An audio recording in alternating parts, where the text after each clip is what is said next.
Para afrontar la temporada 2019-2020, el Chelsea fue sancionado por la FIFA por incumplir el fair play financiero, lo que lo dejó sin poder reforzarse durante todo un año.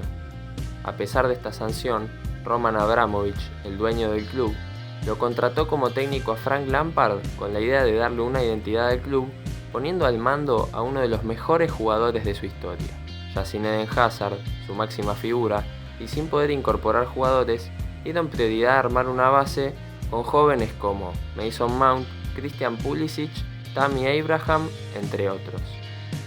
Lograron quedar cuartos en la Premier, lo que les dio el pase a una nueva edición de Champions League. Para esta temporada, y ya libres para poder fichar, Abramovich volvió a hacer noticia. El multimillonario ruso desembolsó una gran cantidad de dinero en busca de mejorar el plantel con grandes refuerzos en todas sus líneas.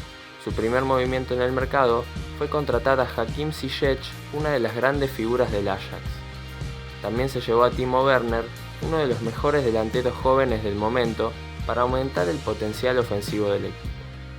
El experimentado Thiago Silva llegó libre desde el PSG con el objetivo de darle experiencia a una defensa joven, ya que también incorporó a Malang Sarr del Niza. Por el lado izquierdo, se quedó con una de las promesas de la liga, Ben Chilwell. Su último refuerzo hasta el momento fue la compra de Kai Havertz al Bayer Leverkusen con un monto cercano a los 100 millones. A pesar de todos estos refuerzos, el dueño de los Blues no se retiró del mercado de pases y va en busca de Jan Oblak, uno de los mejores arqueros del mundo.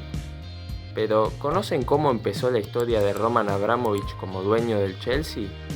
Comenzó en el 2003, cuando compró el club por 140 millones de libras. Para el armado del equipo, también gastó más de 100 millones y entre los jugadores comprados estaban Hernán Crespo, Juan Sebastián Verón y Claude Makelele. Como director técnico, eligió al portugués José Mourinho, que venía de ser campeón de Europa con el Porto, para hacerse cargo del equipo a partir de la siguiente temporada. En los 2 siguientes años, los movimientos de Abramovich dieron resultados, ya que lograron ser bicampeones de Inglaterra. En 2008, el club llegó a su primera final de Champions League con un equipo lleno de figuras: Peter Cech en el arco, John Terry como capitán, Frank Lampard como el emblema y Didier Drogba como el goleador. A pesar de este gran plantel, perdieron por penales con el Manchester United de Cristiano Ronaldo.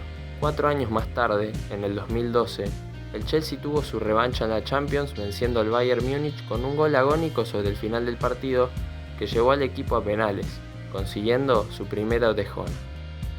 Al año siguiente, ya con Rafa Benítez como técnico, se convirtieron en el primer club en ganar la Champions y la Europa League en años consecutivos, venciendo al Benfica por 2-1.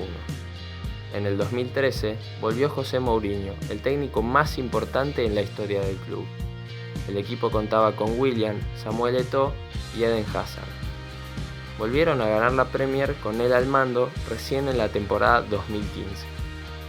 Años más tarde, el club logró otra Europa League en 2019, venciendo a su clásico rival, el Arsenal, por 4-1.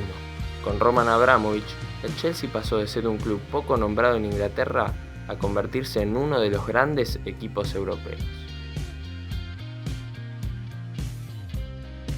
Si les gustó el video, suscríbanse, denle me gusta y activen la campanita de notificaciones para que podamos seguir creando contenido.